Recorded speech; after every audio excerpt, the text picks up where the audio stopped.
प्यारे साथियों, आज हम लोग कोई विषय को नहीं पढ़ेंगे। हम लोग आज चर्चा करेंगे सोशल साइंस के बारे में, यानी कि सामाजिक विज्ञान के बारे में चर्चा करेंगे और कैसे पढ़ना है।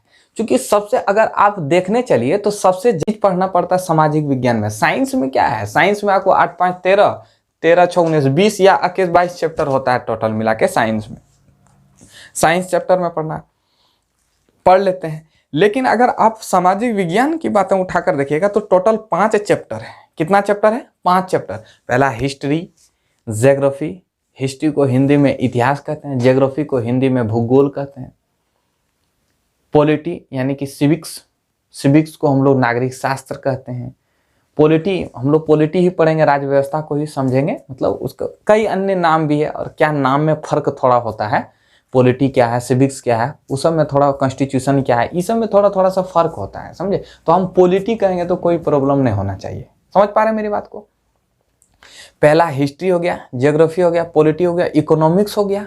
इकोनॉमिक्स हो गया और उसी ज्योग्राफी के अंदर में 5वां जो विषय होता है वो आपका क्या होता है? डिजास्टर मैनेजमेंट, आपदा प्रबंधन। यानी कि वो अगर देखने चलिए तो वो आपका भूगोल के ही तहत आता है। समझ पा रहे हैं? बिहार बोर्ड में क्या होता है कि बिहार बोर्ड में सबको अगर आप देखिए ना कि बिहार बोर्ड में क्वेश्चन पूछने का जो पैटर्न है बड़ा बेहतरीन ढंग का पैटर्न है। ये रईस बोर्ड है, अब पता नहीं अन्य बोर्ड में क्या है, लेकिन बिहार बोर्ड का जो क्वेश्चन पैटर्न है बड़ा बेहतरीन ढंग से पूछता है क्वेश्चन। इनका क्वेश्चन बीपीएससी वगैरह में अगर बीपीएससी का स्टूडेंट अगर बनाएगा तो बड़ा बहुत उसको फायदा मिलेगा, प्लस पॉइंट होगा उसके लिए। हम लोग क्या करते हैं कि हम लोग जो है एकदम छोटे छोटे चीजों को उठाकर पढ़ेंगे। पहले हिस्ट्री में आप उम्मीद करते हैं ना 8 में पढ़े होंगे, ना 6 में पढ़े, ना 9th में पढ़े, अच्छा, और ना ही 10th। 9th से आपका इकोनॉमिक्स शुरू होता है। 8 में आपका इकोनॉमिक्स नहीं था, 9 से इकोनॉमिक होता है, 10th में इकोनॉमिक्स, इसके बाद 11 12 सब में आता है। तो हम पहले 10th की बात करते हैं। इकोनॉमिक्स को हिंदी में अर्थशास्त्र कहते हैं। समझ पा रहे हैं? अब देखिए इधर क्या होता है, पहले इधर इस बात को समझिए। पहले इतिहास जैसे पढ़ना होता है तो इतिहास में आपको सबसे पहले आपका यूरोप में राष्ट्रवाद, इसके बाद दूसरा चैप्टर है हिंद चीन में राष्ट्र, तीसरा है भारत का राष्ट्रवाद। अब देखिएगा तीनों का अंतर जब देखिएगा तो आपको गजब आश्चर्यचकित लगेगा। और यही चीज जो है तीनों में, यूरोप में राष्ट्रवाद जो है, यूरोप में राष्ट्रवाद की भावना को जगाने के लिए किस तरह आदमी को क्या करना पड़ा उसका देखना है। हिंद चीन में राष्ट्रवाद यानी कि चीन का राष्ट्रवाद, चीन में हो ची मिन्ह कई बड़े बड़े नेता आए। और भारत का राष्ट्रवाद एक अलग प्रकार का है। आप देखिएगा ना कि भारत में राष्ट्रवाद, गांधी आए 1915 में, गांधी आए, गांधी ने कई सत्याग्रह चलाया। और जितने भी उस समय आंदोलन चल रहा था, स्वतंत्रता संग्राम का बहुत जगह आंदोलन चल रहा था। क्योंकि ब्रिटिश को सिर्फ भारत पर ही कब्जा नहीं था, ब्रिटिश जो है अन्य क्षेत्रों पर कब्जा करके रखे थे। समझ पा रहे हैं मेरी बात को? यानी कि यूरोप के कई क्षेत्रों में यूरोप में भी राष्ट्रवाद जगी। वहां भी कैसे वहां कैसे हुआ, मार्क्स आए, लेनिन आए, कितने विचारक आए, फिलोसफर आए, क्या आए, उनको भी हम लोग पढ़ेंगे। और भारत का राष्ट्रवाद जो है एक अलग प्रकार का जगह। हम कह सकते हैं ना कि भारत में जितना अगर फ्रांसीसी ने कहाँ कब्जा किया था? चीन पर कब्जा किया था, समझे। फ्रांसीसी ने चीन पर कब्जा किया था, चीन को दौड़ा कर मार रहा था। उसमें एशिया का मरीज कहा जाता था चीन को, यूरोप का मरीज तुर्की को कहा जाता था। और आज जो है चीन एशिया का डॉक्टर है, मरीज था एक समय, आज जो है डॉक्टर है। अब ये सब चर्चा हम लोग आगे करेंगे। तो हम विशेषतर ये बात को समझेंगे कि आखिर इतिहास को पढ़े कैसे पढ़ें, भूगोल को पढ़ें कैसे पढ़ें, इकोनॉमिक्स को पढ़ें तो कैसे पढ़ें, पॉलिटी को पढ़े तो कैसे पढ़ें। तो सबसे पहले हम इतिहास की बात करते हैं। इतिहास में क्या होता है कि इतिहास में लिंक करके पढ़ना है। सबसे पहले आपको यूरोप में, अगर यूरोप की इतिहास को पढ़ना है तो यूरोप की इतिहास को देखना पड़ेगा, वहां भूगोल को भी देखना पड़ेगा। भूगोल यूरोप का जो यानी कि ब्रिटेन कहाँ है, फ्रांस कहाँ है, जर्मनी कहाँ है, इटली कहाँ है, सारी चीज को देखना पड़ेगा। रूस कहाँ है, आखिर रूस में जो है द्वितीय विश्व युद्ध में रूस की क्या भूमिका थी, प्रथम विश्व युद्ध में अमेरिका की क्या भूमिका थी, अन्य कारण को पढ़ना है। तो इसके साथ भूगोल को भी पढ़ना है। क्या भूगोल आपके चैप्टर में जोड़कर नहीं दिया है? इतिहास के चैप्टर में भूगोल को जोड़कर नहीं दिया है। तो सारे विषय को क्या करना है? जोड़कर पढ़ना है। और एक विषय को अगर पढ़ेंगे तो नहीं समझ में आएगा। इतिहास क्या है? लिंक है, दूसरे विषय से कनेक्ट है। अगर आप इतिहास को अच्छी तरह से समझते हैं तो अन्य विषय को भी आप अच्छी तरह से समझेंगे। मेरी बात को समझ पा रहे हैं? अगर आप भूगोल को समझते हैं तो आपको जो है इतिहास भी समझ में आएगा, और जब इतिहास समझ में आएगा तो आपको इकोनॉमिक्स भी समझ में आएगा, इकोनॉमिक्स जब समझ में आएगा तो इतिहास भी समझ में आएगा। समझ पा रहे हैं मेरी बात को? यानी कि उल्टा है, दूसरे से इंटरकनेक्ट है, मतलब सबसे कनेक्ट है। अब इतिहास को याद नहीं करना है। कहता है ना कि हिस्ट्री ज्योग्राफी बेवफा, रात को रटो दिन को सफा है। ये सब गलत भाषा है, ये सब गलत कहावत है।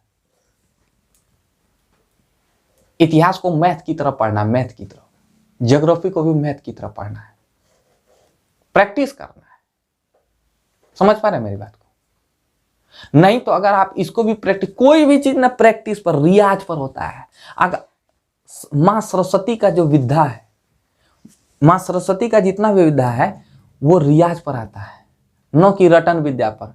शिकारी आएगा, जाल बिछाएगा, दाना डालेगा, लो से फंसना नहीं, फंस जाता है। बात रटना नहीं है, हमें कंसेप्ट क्लियर करना है। समझ रहे? तो अब अगला क्लास, यानी कि हम मैथ पढ़ा ही रहे हैं, मैथ चल ही रहा है आपका, प्रैक्टिस सेट आ रहा है, कई मतलब वास्तविक संख्या चैप्टर खींच ही दिए। इसके बाद साइंस का भी चलेगा, साइंस का भी चलेगा। और इसके बाद आपका सोशल साइंस, सोशल साइंस को विशेषतर पढ़ना है। एक्चुअली में क्या होता है, सोशल साइंस को छोड़ देता है। सोशल साइंस में क्या होता है कि स्टूडेंट का मन भटक जाता है, नहीं पढ़ना चाहता है, याद ही इतना करना पड़ा, बड़का बड़का क्वेश्चन लिखा देता है। उतना बड़ा क्वेश्चन नहीं लिखना है, और अपने शब्द में लिखना, टूटी फूटी शब्दों में लिखना है। क्योंकि आपके क्वेश्चन पेपर में पहले ही लाइन में लिखा रहता है कि परीक्षार्थी यथासंभव अपने शब्दों में प्रश्नों का उत्तर दे, न कि दूसरा शब्दों में उत्तर दे।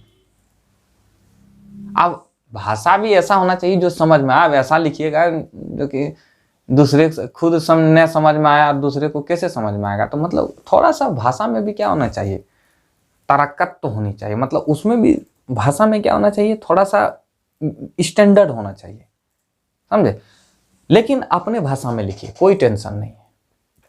समझ पा रहे? तो सोशल साइंस के जितने भी चैप्टर है, जितने, चाहे आप बायोलॉजी, ज्योग्राफी है, चाहे पॉलिटी है, पॉलिटी में संघवाद, अगर आप हिस्ट्री नहीं समझेंगे तो संघवाद भी नहीं समझ में आएगा। हम आपको बताएंगे कि कैसे कनेक्ट कैसे करना है पॉलिटी और हिस्ट्री में, ये हम आपको बताएंगे। और ये 7 चैप्टर चलना। देख रहे हैं बहुत क्या करता है कि हिस्ट्री में रटवा रहा है, यूरोप में राष्ट्रवाद, यूरोप में फ्रांस, इटली के एकीकरण में फलना की भूमिका है, जर्मनी के एकीकरण में ढकना की भूमिका। याद करो पढ़ रहा है, मर पढ़ रहा है, याद ही नहीं हो रहा है। पूछेगा इटली के एकीकरण में किसकी भूमिका है? इटली के एकीकरण में बिस्मार्क की भूमिका है या काउंट काबूर, विक्टर एमोनुएल के है, पता ही नहीं चलता है उसको,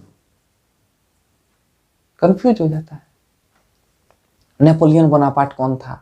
ये सब एकदम बेहतरीन ढंग से हम लोग समझेंगे। और एकदम आपको उम्मीद करते हैं, हम आपको भरोसा दिलाते हैं, आपको इतिहास इतना बेहतरीन ढंग से समझ में आएगा जो कि अन्य विषय आपको मैथ से अच्छा लगेगा इतिहास। समझ पा रहे? मेरा अनुभव है। और ज्योग्राफी को भी इतना बेहतरीन ढंग से आपको समझाएंगे। ज्योग्राफी आपके एग्जाम हॉल तक कान में, मतलब क्या बोलते हैं उसको, दिमाग में छेद करके पूरा जो है अंदर भाग तक घुसेगा और दिल तक घुसेगा। समझ पा रहे? तो हम ज्यादा उतना बोलेंगे नहीं, उतना ज्यादा क्या मतलब है बोलने का। तो आज बस ये मेरा संदेश था। और हम लोग एक होश और जोश के साथ पढ़ेंगे सोशल साइंस को, और एक बड़ा उम्मीद के साथ पढ़ेंगे। बस हम आज इतना ही कहेंगे कि जब तक रहेगी जिंदगी ना फुर्सत ना होगी काम से। एक बार ऐसा समय निकालो, प्रेम कर लो इतिहास, ज्योग्राफी, पॉलिटी और इकोनॉमिक्स से। आप इस विषय से, इस 5 विषय से आप भागते हैं, ये 4 विषय से, 5 विषय छोड़ ही दीजिए, 4 विषय हम कहना चाहते हैं, ये आप इतने विषय से भागते हैं। एक बार फुर्सत मिले तो एक बार पढ़ डालिए, और उम्मीद करते हैं आपको बढ़िया लगेगा, बहुत मस्त लगेगा। तो हम इसके बाद जो है मैथ भी चलेगा इधर, और इधर सोशल साइंस का भी हम चैप्टर चलाएंगे। सोशल साइंस में भी जो रहे, पहले हिस्ट्री, पहले ज्योग्राफी, जो विषय आए तो हम उसको भी पढ़ाएंगे। ठीक है, तो मिलते हैं अगला वीडियो में, एक होश और जोश के साथ मिलेंगे और नया उम्मीद के साथ मिलेंगे। बेहतरीन ढंग से हम लोग समझेंगे सारे विषय को। तो आते हैं, अगला वीडियो में मिलेंगे। जय हिंद मेरे दोस्त।